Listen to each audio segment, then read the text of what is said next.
In this video presentation, we're going to take a look at the arrangement of the 4-2-3-1 system. We're going to look into the strengths and weaknesses of the formation, and also try to cover the general shape in both the attacking and defensive phases. It's worth noting at this point that the reason for the flexibility of this system comes from its structured in 4 units as opposed to the standard 3 you may see in a 4-4-2, for example. Due to the natural arrangement in a 4-2-3-1, the movement of a few players can quickly turn this system into a very attacking or very defensive shape. In recent years, we've seen a number of teams employing the 4-2-3-1 very successfully, and has been adopted by both counter-attacking and possession-based teams. We tend to think of the defensive block as essentially the back 4 and 2 holding midfield players, but in reality often we see the outside attacking midfield players dropping in to create 2 banks of 4. And now the 4-2-3-1 has changed into essentially a 4-4-1-1 with the 2 defensive blocks, as you would commonly see in a 4-4-2. However, it's always really the bank of 4 here and the 2 holding midfield players that provide almost a security blanket, allowing the 2 outside attacking midfield players to really push on without the need to recover too quickly. And often these 6 will delay play whilst these 2 players are recovering back, either to double back or to end up taking on a marking role as well. It can be argued that the 2 holding midfield players are really the crux to this whole defensive organisation. One of the main reasons for the defensive strength of this system is the 2 holding mids, for example here 6 and 8, generally occupy what's known as Zone 14. Zone 14 is this area in front of the 18-yard box where it's estimated around 70 to 75% of goals in the modern game are originating from. The ability of these 2 players to plug holes and spaces in this area is vital to the defensive success of this team. The 2 holding central midfield players also act as what we call screening players. Here we see blue player 6 and blue player 8, the 2 holding midfield players, screening the red forward number 9 and red forward 10. The 2 forwards essentially become sandwiched between the centre backs and the holding midfield players. These players then act to prevent passes into our opponent's forwards. By preventing passes into the opponent's forwards' feet, we make it very difficult for them to stage attacks. So in the defensive phase, these 2 players really need to be aware of the ball, any marking duties around this area, and then also screening passes into the forwards. Most modern day formations now play with 3 central players, so there's a risk of being outnumbered if you don't play with 3, which is again another defensive quality of the 4-2-3-1. You essentially have this triangle of 3 players in the middle. And again, we need to remember that statistic of 70 to 75% goals originating from this central area just in front of the 18-yard box. With that being said, you would assume that the weaknesses of this formation or system of play are actually in the wide areas. Having said that, many teams are comfortable giving up this space wide and so far away from the goal. And as we said earlier, many teams will drop the 2 wide attacking midfielders into these spaces to double back and help cover. And then we see a type of pincer or double team defending pattern against the opponent's wide midfield players. And in some cases you'll see the wide attacking midfield players actually track and get goal side of the opponent's wing players. Another less obvious defensive quality of the 4-2-3-1 is actually the position of the central attacking midfield player, or can sometimes be called the shadow striker. This player can help to neutralize a deep playing playmaker and severely disrupt the other team's ability to play out or around the back. Also, the natural position of our four attacking players gives us the ability to put early and immediate pressure on opponents when they try to play out the back.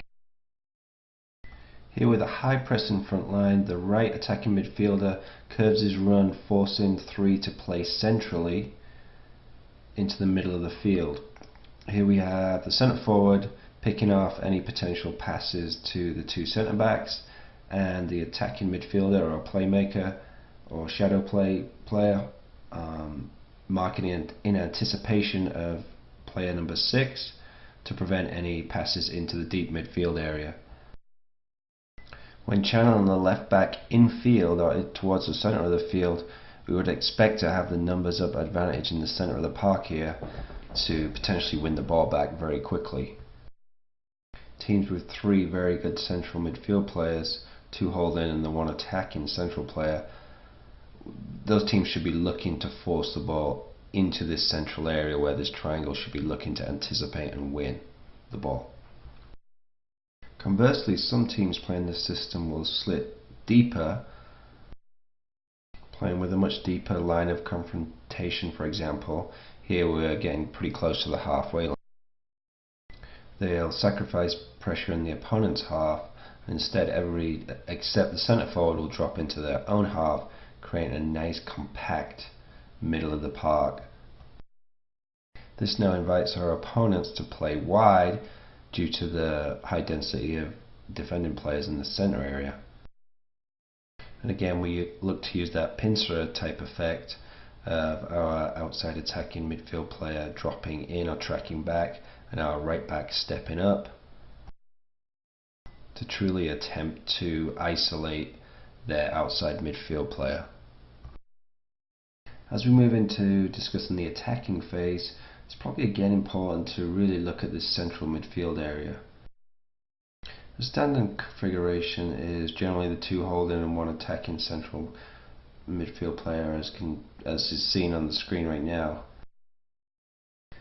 But it can also be seen as kind of a staggered central 3 with player 6 having slightly more defensive responsibilities and 8 slightly more freedom and potentially a better playmaker and distributor of the ball to go forward. Having said that, on most teams we see these days, these 2 holding midfield players are good ball distributors as well. It's also important in the attacking phase that the 2 holding midfielders' runs complement each other. Here the left holding central midfield player checks to the ball to support the left back. At the same time, the right central midfield player holds his spacing, or could potentially make a run into the space that's been created by player 6 checking towards the ball. For the 3 attacking midfield players, they can at any point drop in between the defensive lines of our opponents. On receiving in these seams of space, they have 2 options essentially. A dump pass or a drop ball pass into a holding midfielder to then play the ball forward, or they can potentially turn and go forward themselves. Indeed, the natural positioning of these 3 attacking midfielders falls in the dangerous seam area between the opponent's back line and midfield lines. Receiving the ball in this defensive seam area causes significant problems for the opponents. With blue right attacking midfield player attacking into this space here, either 3 has to step and leave spaces out wide here for potentially 9 to run in behind, or 10 to run in behind, or 2 to run an overlap round, or 5 has to step, potentially leaving a nice gap behind here for 9 or 10 to run into. With good intelligent movement and runs in between the lines, these three attacking midfield players can be very difficult to mark and track and can easily distort an opponent's block. Also, despite the perceived isolation of the single lone front player, with good support and runs from these attacking midfield players who are in relative close proximity, we can build meaningful attacks. So even long or direct balls into the centre forward can very easily be dumped off to these potentially three supporting runners, which is definitely a factor in considering why this formation is such a good counter-attacking formation. It's also worth noting that when the ball is passed into a attacking midfield player, if this player receives the ball and is able to turn or dumps off to a holding midfield player, there's still three players in advanced positions potentially that can be making attacking forward runs for him. Indeed, the runs from the attacking midfielders are harder to mark than the centre forward, often because they're not actually naturally paired up with one of the defending four players and relying on tracking midfield players to track their runs. So clearly the 4-2-3-1 system is very strong in the central areas, but where does the width come from?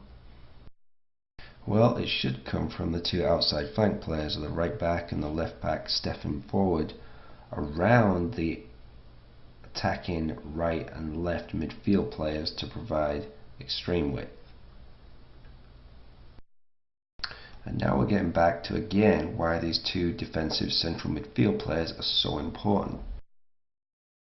The security of these two players allows us the freedom to send, if necessary, both our outside backs forward at the same time.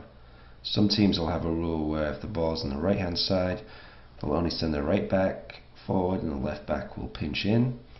But with these two covering players now,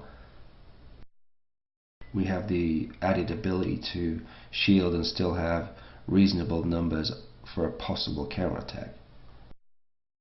Some teams will drop one of the holding midfielders into this centre back positions to provide additional cover when the outside flank players go forward. Then in the attacking phase, your team's shape starts to look a little like this. Assuming possession is lost higher up the field in the attacking phase and a long or direct ball is played into our opponent's forwards, we still have at least a 3 or 4 versus 1 with the other holding midfield player to create a numbers up situation in defence to any possible counter-attack. The alternatives to that defensive switch being if the right back is pushed on really high and forward and we want to play slightly more defensively, we hold the left back as part of the defence, and then the right central midfield player would drop in to play right back. Here we've maintained a nice solid back four even in the attacking phase. Or the final rotation or potential rotation would be the centre back slides out to play right back and the closest holding midfield player drops into the centre back spot. Again, maintaining defensive organisation even in the attacking phase. It's also now easy to see with these two outside fullbacks pushing on how other gaps and problems are starting to emerge for our opponents. While the opponent's outside backs start to become occupied with our outside backs overlapping and coming forward, it leaves potential gaps. Our two attacking wide midfield players now have the potential, being slightly more central than the outside backs, to attack and exploit these gaps in between the fullbacks and the centre backs. If we decide to push our two attacking wide midfielders on further, we could create even potentially more problems for the defending team.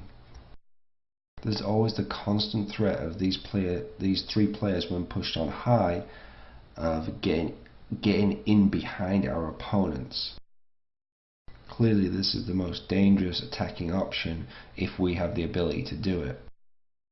If the ability to play the ball behind is not on, again, we look to pull these attacking midfield players to receiving the ball in between the defensive and midfield lines of our opponent, where they can cause problems or draw defenders. And because of the lack of immediate defensive responsibilities for the 4 attacking players, they can really rotate positions and be a complete dynamic unit when going forward. Positions actually start to become less important, and it's more about moving players away from spaces and moving other players into those spaces, hopefully creating a high level of confusion and disorganization in our opponents. The potential rotations of any of the front 4 make this system very difficult to defend. The number 10 player here can often be an attacking midfield player, but can also be referred to as the shadow striker. They're sometimes said to be playing in the hole, which essentially just means, again, playing in the seam area in between the defensive lines of our opponents.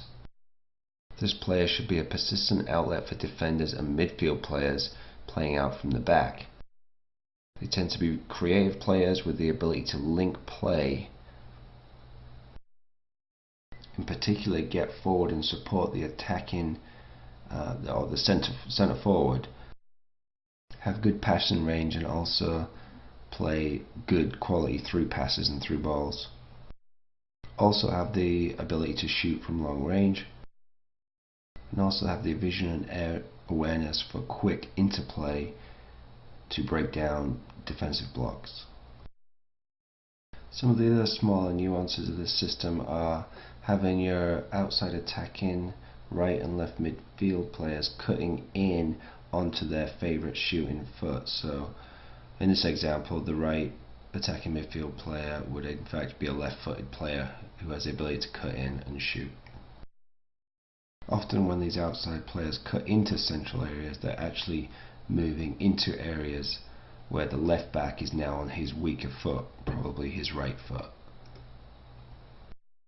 Also, despite these 2 holding midfield players being mainly in defensive roles, it's important that they create good supportive angles off the number 10 or the attacking central midfield player. Here the number 8 steps up to support the number 10, and 6 drops in to maintain the cover and balance of the defensive side of the team. And again, just to stress and to encourage the 4 forward players to change not only their lateral zones but also their horizontal zones to make themselves very difficult to mark. Attacking in a 4-2-3-1 can then become very unpredictable. With positive support, early support, and midfield runners, this can be a very prominent attacking system. It also provides a great deal of flexibility and options for attack. Clearly we have the numbers in the center of the field to create meaningful attacks, but if for some reason that's not working, we can now start to throw our fullbacks forward and create attacking opportunities wide. Again, the 4-2-3-1 is a very flexible system, and really the way you play it really is dependent on your philosophy. It can be treated as a very defensive formation or a very attacking formation. It's also good for switching in between counter-attack style play and also possession based play, which wise it makes it such a popular formation in the world today.